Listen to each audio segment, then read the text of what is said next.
दशमी कक्षा संपूर्ण संस्कृतम आमोदः। विद्यार्थी मित्रांनो, आज आपण इयत्ता 10वी संस्कृत संपूर्ण या पाठ्यपुस्तकातील पहिला पाठ शिकण्यास प्रारंभ करीत आहोत। प्रथमः पाठः आद्य कृषकः ऋतुवैन्यः। पहिला पाठ आहे, पाठाचं नाव आहे आद्य कृषकः ऋतुवैन्यः।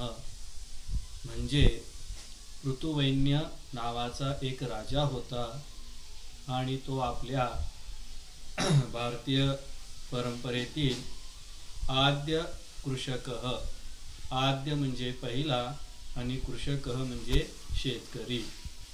कृषकहला समानार्थी शब्द येईल कृषीवलः कर्षकः। प्राचीन काळी ऋतुवैन्य नावाचा एक राजा होऊन गेला, तो पहिला शेतकरी आहे असं मानलं जातं। म्हणून त्याने कोणते कार्य केले त्याविषयी, त्याच्या कार्याविषयी आज आपण या ठिकाणी पाहणार आहोत। सर्वप्रथम पाठाला प्रारंभ करण्यापूर्वी पूर्वज्ञान जागृत करण्यासाठी आपल्याला एक दोन प्रश्न विचारले जात आहेत। पहिला प्रश्न असा आहे की भारत देशे कृषी क्षेत्रस्य वैशिष्ट्यानि कानि। म्हणजे भारतातील शेतीची कोणकोणती वैशिष्ट्ये आहेत। तसं पाहायला गेलं तर आपला भारत देश अत्यंत विविधतेने नाविन्यपूर्ण कला संस्कृतीने नटलेला आहे। याच्यातील शेती ही वेगवेगळ्या प्रकारची आहे। अर्थात समुद्र किनाऱ्याची शेती, डोंगराळ भागातील शेती, उत्तर भारतातील हिमालयामधील शेती, पूर्वमधील आसाम येथे असणारी चहाची मळे, दक्षिणेमध्ये असणारी केरळमधील मसाल्यांचे पदार्थांची शेती, किंवा कोकणामध्ये भात, किंवा आपल्याकडे महाराष्ट्रामध्ये प्रामुख्याने ज्वारी, गहू इत्यादी, ऊस इत्यादीचं उत्पादन। अर्थात काही सुपीकता आहे तर काही ठिकाणी डोंगराळपणा आहे, पठारावस्था आहे। अशा प्रकारे भारतामध्ये वेगवेगळ्या प्रकारची शेती दिसून येते आणि ती प्रामुख्याने पावसावरती तसेच आधुनिक जलसुरक्षा या अंतर्गत जे नवनवीन बंधारे तलाव बांधलेले आहेत त्याच्या आधारे आपण ही शेती अत्यंत चांगल्या प्रकारे पिकवित असतो। दुसरा प्रश्न आहे कृषी प्रक्रिया विषयी कथयत। आपण सर्व शेतकरी कुटुंबातीलच आहोत, त्यामुळे शेतामध्ये कोणत्या प्रकारची क्रिया केली जात असते, कशा प्रकारची प्रक्रिया राबवली जाते याविषयी आपल्याला माहित आहे। म्हणजे सर्वप्रथम आपण नांगरतो, पलटी मारतो आणि मग त्यानंतर पोपे तयार करतो आणि मग पेरणी केली जाते, लागवड टाकली जाते, वेळोवेळी पाणी पाजवलं जातं, भांगलन केलं जातं। अशा प्रकारे शेतीमध्ये पिकांचं उत्पादन चांगल्या प्रकारे घेतलं जात असतं। यानंतर आपण या पाठाची प्रस्तावना पाहूया। ऋग्वेदात एषा कथा उद्धृता। ही कथा ऋग्वेद या प्राचीन ग्रंथातून घेतली गेली आहे। वेन भूपतेः पुत्रः वैन्यः एव ऋतुवैन्यः इति नाम्ना ज्ञातः। वेन भूपतेः म्हणजे राजाचा मुलगा, वेन या राजाचा मुलगा, वैन्यच की ज्याचे नाव ऋतुवैन्य असे होते। सह प्रजाहितदक्षः आदर्शः सम्राट इति स्मृतः। तो प्रजेच्या हितामध्ये दक्ष असणारा एक आदर्श सम्राट म्हणून गणला जातो, आठवणीत लक्षात ठेवला जातो। भारत देशे ऋतूना एव कृषिकार्यं प्रारब्धं संशोधितं विकासं प्रति नीतं च। भारत देशात पृथू या राजानेच सर्वप्रथम शेतीची कार्ये प्रारंभ केली, त्यामध्ये संशोधन केले आणि त्यांचा विकास केला. सः एव कृषिविद्यायाः जनकः इति मतः. तोच कृषिविद्येचा जनक आहे असे म्हटले जाते. अतः एव सः प्रथमः कृषकः, म्हणून तो पहिला शेतकरी होय. धरित्र्याः पृथिवी इति नामाभिधानं पृथोः कार्यस्य स्मारकम् इति मन्यते बुधैः. बुधैः मन्यते. विद्वान लोक असे मानतात की धरित्र्याः पृथ्वीचे पृथिवी इति नामाभिधानं, पृथ्वी असे नाव, पृथोः कार्यस्य स्मारकम, पृथू या राजाच्या कार्याचे स्मारकच आहे असे विद्वान लोक देखील म्हणतात. अशा प्रकारे या पाठाची प्रस्तावना आहे. आता आपण पाठाकडे लक्ष देऊया.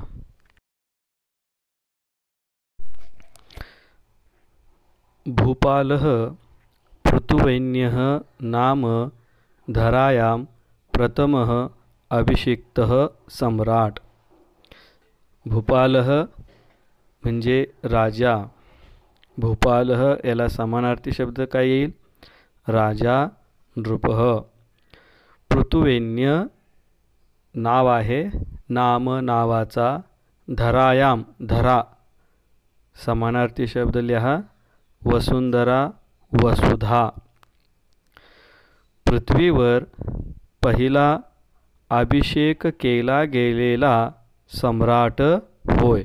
अभिषिक्तः याचा अर्थ आहे अभिषेक केला गेलेला. हा राजा कोठे राज्य करीत होता? प्रयाग क्षेत्रे पृथुनृपस्य राजधानी आसीत. प्रयाग ही पृथु राजाची राजधानी होती. आजही उत्तर भारतामध्ये हे शहर विद्यमान आहे. राज्याभिषेक समये चारणाः पृथुनृपस्य स्तुतिं गातुम् उत्सुकाः. संधिविग्रह पहा. गातुम् अधिक उत्सुकाः. राज्याभिषेकाच्या वेळी चारणाः, चारण म्हणजे भाट किंवा स्तुतिपाठक असे म्हणतात. जे स्तुती गाणारे असतात त्यांना स्तुतिपाठक म्हणतात.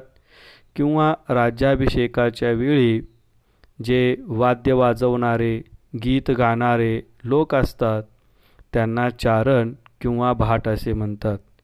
किंवा प्राचीन काळी पहाटेच्या वेळी राजाला उठवण्यासाठी जे लोक भजन, कीर्तन, गाणं म्हणत असत त्यांना देखील चारण किंवा भाट असे म्हणतात. ते सर्वजण पृथुराजाची स्तुती गाण्यास उत्सुक झाले. गातुम तुमंत अव्यय आहे. आपल्याला परीक्षेमध्ये एक प्रश्न विचारला जाईल की गद्यांशे आगतानि तुमंत अव्ययानि चिनुत किंवा गद्यांशे आगतानि त्वांत अव्ययानि लबंत अव्ययानि चिनुत. म्हणजे उतार्यामध्ये आलेले तुमंत, त्वांत, लबंत ही अव्यये निवडा. मागील वर्षी आपण इयत्ता 9वीच्या पाठ्यपुस्तकामध्ये हे पाहिलेलो आहोत. गातुम उत्सुका म्हणजे गाण्यास उत्सुक होते. तदा पृथुः आज्ञापयत, तेव्हा पृथु या राजाने आदेश दिला, तिष्ठन्तु चारणाः, हे चारणांनो थांबा. यावत मम सद्गुणाः न प्रकटीभवन्ति तावत अहम न स्तोतव्यः. संधिविग्रह बघा. तावत अधिक अहम. यावत तावत. यावत म्हणजे जोपर्यंत, तावत म्हणजे तोपर्यंत. जोपर्यंत माझे सद्गुण प्रकट होत नाहीत तोपर्यंत माझी स्तुती केली जाऊ नये. स्तवनं तु ईश्वरस्य एव भवेत्. संधिविग्रह पहा. ईश्वरस्य अधिक एव. स्तुती तर ईश्वराचीच केली जाते. यापूर्वी परीक्षेमध्ये असा प्रश्न विचारलेला होता. वाक्यम पुनर्लिखित्वा सत्यम असत्यम इति लिखत. म्हणजे काय? वाक्य पुन्हा लिहून ते सत्य आहे की असत्य आहे ते लिहा. आता हेच वाक्य परीक्षेला अशा प्रकारे विचारलेलं होतं. स्तवनं तु मानवस्य एव भवेत्. स्तुती तर मानवाचीच होते. तर इथल्या पाठाच्या आधारे पाहिलं तर ते वाक्य काय होईल? चुकीचं आहे. म्हणून परीक्षेमध्ये लिहिताना केवळ असत्यम असं नाही लिहायचं. पहिल्यांदा पूर्ण वाक्य लिहायचं, मग असत्यम लिहायचं. नाहीतर आपले गुण कट केले जातात. स्तुतिगायकाः पृथुनृपस्य एतादृशीं निष्पृहतां ज्ञात्वा प्रसन्नाः अभवन्. स्तुती गाणारे पृथुराजाची एतादृशीं अशा प्रकारची निष्पृहता जाणून प्रसन्न झाले. ज्ञात्वा हे एक त्वांत अव्यय आहे.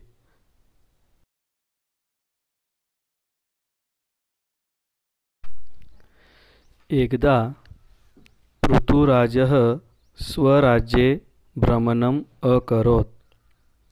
एकदा पृथु हा राजा आपल्या राज्यामध्ये फिरत होता. अकरोत भूतकाळ आहे, प्रथम भूतकाळ. त्यामुळं लकारम लिखत. अशा प्रश्नाचं उत्तर लिहिताना काय लिहिणारा? अकरोतचं लकारम लिखत. लट लकार वर्तमान काळ आहे. आणि येथे प्रथम भूतकाळसाठी शब्द आहे लंग लकार. म्हणून अकरोत हे लंग लकाराचं रूप आहे. त्याशिवाय आपल्याला रूप झालेले आहेत विधिलिंग लकार, ज्याच्यामध्ये विद्यार्थ, इच्छा अशा प्रकारची भावना असते. आणि चौथा प्रकार आहे लोट लकार, ज्याच्यामध्ये आज्ञा आदेश दिला जातो. आणि पाचवा प्रकार शेवटचा भविष्यकाळ, त्याला म्हणायचं नृट लकार. मागील वर्षी इयत्ता 9वीमध्ये आपण पाहिलेलो आहोत. पुन्हा 9वीच्या पुस्तकातील क्रियापदांची उजळणी करा. भ्रमणसमये तेन दृष्टं यत् प्रजाः अतीव कृशाः अशक्ताः च. संधिविग्रह बघा. अशक्ताः च विसर्गाचं श झालेलं आहे. फिरते वेळी त्यांनी पाहिले की प्रजा अतिशय, कृश म्हणजे दुर्बळ आणि अशक्त म्हणजे अशक्त बनली आहे. कृशाहाला विरुद्धार्थी शब्द काय येईल बरे? सबलाः. आणि अशक्ताहाला विरुद्धार्थी सशक्ताः, समर्थाः. या प्रकारे ताः प्रजाः पशुवत जीवन्ति. संधिविग्रह काय होईल?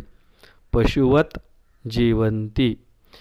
ती प्रजा पशुप्रमाणे जगत होती. म्हणजे ज्याप्रमाणे पशु जनावरं जगतात तसं जगत होती. ताः प्रजाः स्त्रीलिंगी बहुवचन आहे, त्यामुळं जीवन्ति बहुवचन पण येणार आहे. आता हेच वाक्य जर एकवचनम कुरुत असं जर विचारलं तर काय होईल? सा प्रजा जीवती असं होणार. निकृष्ट अन्नम खादन्ति. कशी होती ती प्रजा? निकृष्ट अन्न खात होती. आणखीन कशी होती ती प्रजा? तददृष्ट्वा राजा चिंताकुलः जातः. ते पाहून राजा चिंतातुर झाला. दृष्ट्वा हे रूप आहे त्वांतचं रूप आहे. दृष्ट्वा त्वांतव्यय आहे. ते पाहून राजा चिंतातुर बनला. तदा पुरोहितः अवदत्. संधिविग्रह पहा.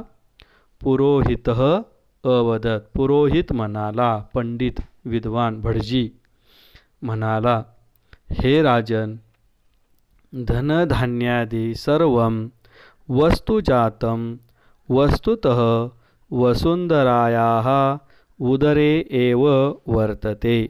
उदरे एव संधिविग्रह पहा, उदर एव दिसतो आपल्याला, पण तिथं संधिविग्रहामध्ये उदरे अधिक एव अशा प्रकारे आहे. ते म्हणाले की हे राजा, धन धान्य इत्यादी सर्व वस्तू खरं तर पृथ्वीच्या पोटातच आहेत. उदरे, उदर म्हणजे पोट. तत् प्राप्तुम यतस्व, तत् म्हणजे ते, प्राप्तुम म्हणजे मिळविण्यासाठी, आणि यतस्व म्हणजे काय, प्रयत्न कर. आता इथे यतस्व लकारम लिखत, सांगा बघू काय होईल. यतस्व याच्यामध्ये भाव कोणता व्यक्त झालेला आहे, प्रयत्न कर, म्हणजे आज्ञा दिलेली आहे, आदेश. म्हणून आज्ञार्थी कोणता लकार आहे, लोट लकार. आणि प्राप्तुम येथे कोणता प्रत्यय लागलेला आहे, शेवटी तुम प्रत्यय लागलेला आहे, त्यामुळे हे तुमंत अव्यय आहे. अशा प्रकारे या उतार्यामध्ये प्रजेची काही विशेषणं आलेली आहेत.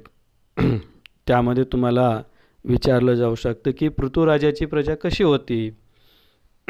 तर त्यामध्ये अतीव कृशाः एक विशेषण, अशक्ताः दुसरं विशेषण, पशुवत जीवंती तिसरं विशेषण, आणि निकृष्ट अन्नम खादंती हे चौथं विशेषण आहे. अशा प्रकारे पृथुराजाची ही प्रजा होती. पुरोहितांच्या सांगण्यावरून राजाने काय केले पहा. तदा पृथुभूपेन तदर्थं धनुः सज्जीकृतम्. तदा म्हणजे तेव्हा, तेव्हा म्हणजे केव्हा, की जेव्हा पुरोहित म्हणाले की हे राजा, धनधान्य इत्यादी पृथ्वीच्या पोटातच आहे आणि ते मिळवा. आता राजाचं कर्तव्य काय, त्याला अनुसरून त्याने धनुष्यबाण उगारले. आणि तो काय झालं पहा. तदा तेव्हा पृथुभूपेन, भूप म्हणजे देखील राजा, पृथुराजाने तदर्थम त्यासाठी, कशासाठी, धनधान्य आदी सर्व वस्तू जातम म्हणजे धनधान्य इत्यादी सर्व संपत्ती मिळविण्यासाठी, धनुः सज्जीकृतम धनुष्यबाण तयार ठेवले. तदा भूमिः स्त्रीरूपं धृत्वा तस्य पुरतः प्रकटिता.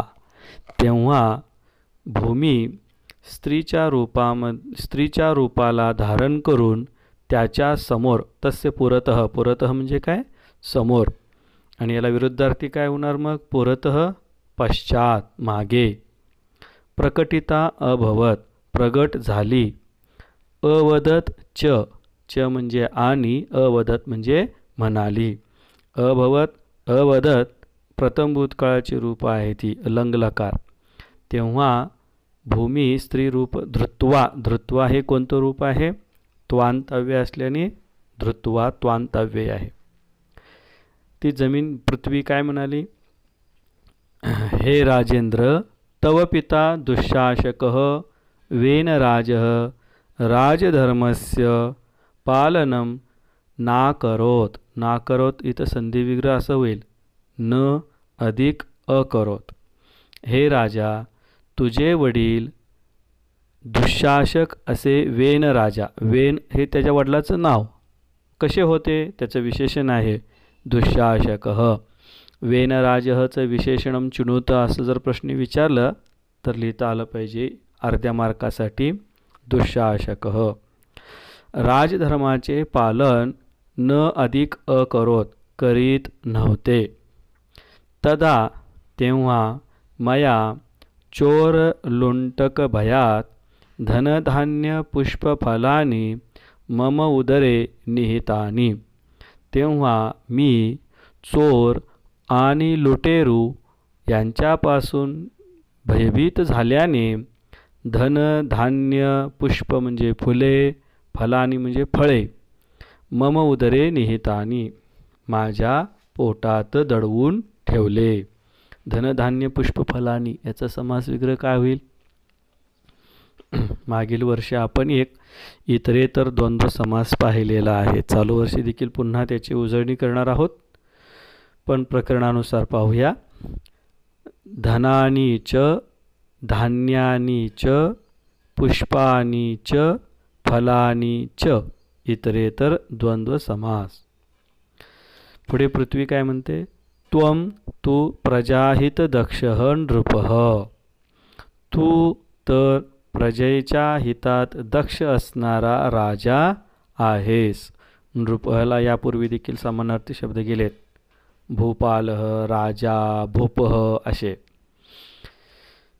यदि त्वं प्रयत्नेन कृषिकार्यं करोसि तर्हि अहं प्रसन्ना भविष्यामि.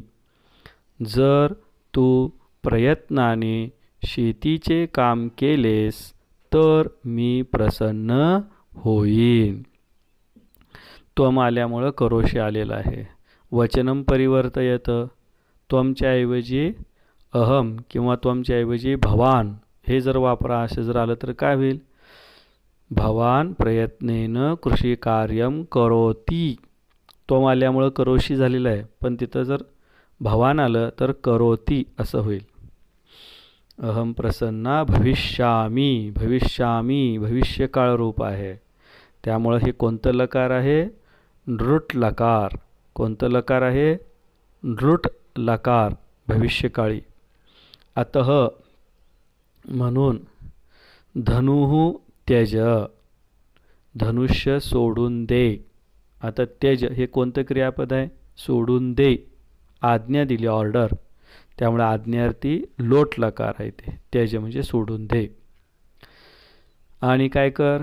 खनित्राणी, हलान, कुद्दलकान, लवित्राणी च हस्ते गृहीत्वा प्रजाजनैः सह कृषिकार्यं कुरु.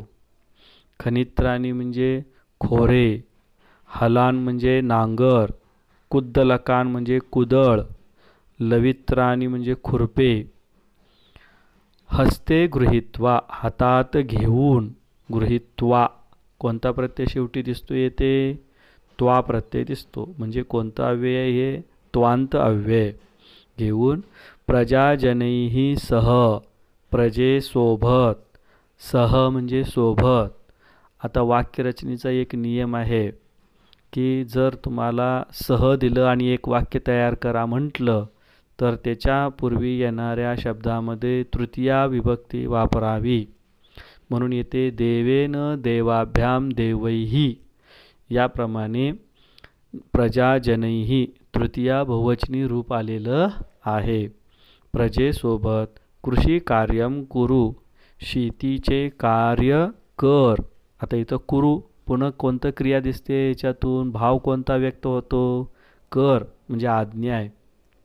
म्हणजे कोणतं लकार आहे इथं? लकारम लिखत लोट लकार. आज्ञार्थमध्ये काय येणार? लोट लकार. अशा प्रकारे समजा आता हा उतारा दिला तर या उतार्याच्या आधारे तुम्हाला प्रश्न विचारले जातात. त्याच्यामध्ये आता प्रश्न विचारलं की गद्यांशे आगते द्वे त्वांत अव्यये चिनुत. कारण 1 मार्कासाठी दोनच निवडायला सांगतात, त्वांत किंवा तुमंत किंवा लेबंत वगैरे असं. तर या उतार्यामध्ये आपल्याला 2 त्वांत अव्यय दिसतात. एक आहे धृत्वा आणि दुसरं आत्ता खाली येऊन गेलं गृहीत्वा. त्याच्यानंतर त्वम ऐवजी भवान वापरा. यासाठी यातलं वाक्य आहे त्वम प्रयत्नेन कृषिकार्यं करोसि. तर त्वम ऐवजी त्वम स्थाने भवान उपयोजयत. तर काय येणार? भवान प्रयत्नेन कृषिकार्यं करोति.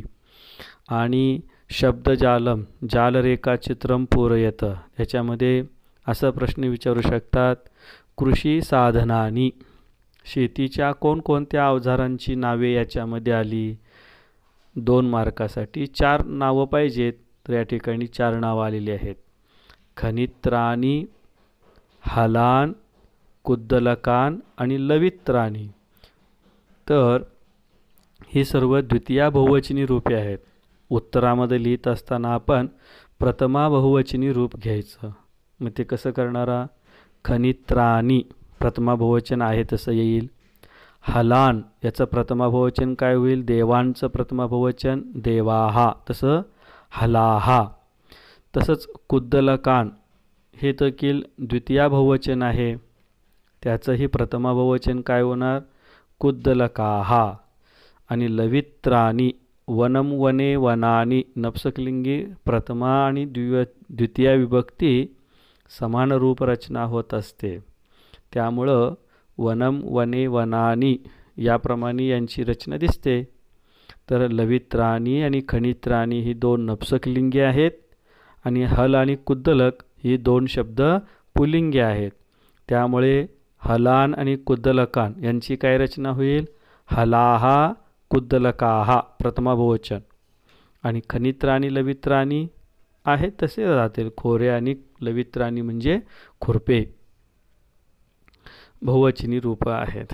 तर अशा प्रकारे या उतार्यामध्ये राजा धनुष्यबाणाने पृथ्वीला त्रस्त करून त्याच्या पोटातून धनधान्य काढू इच्छित होता.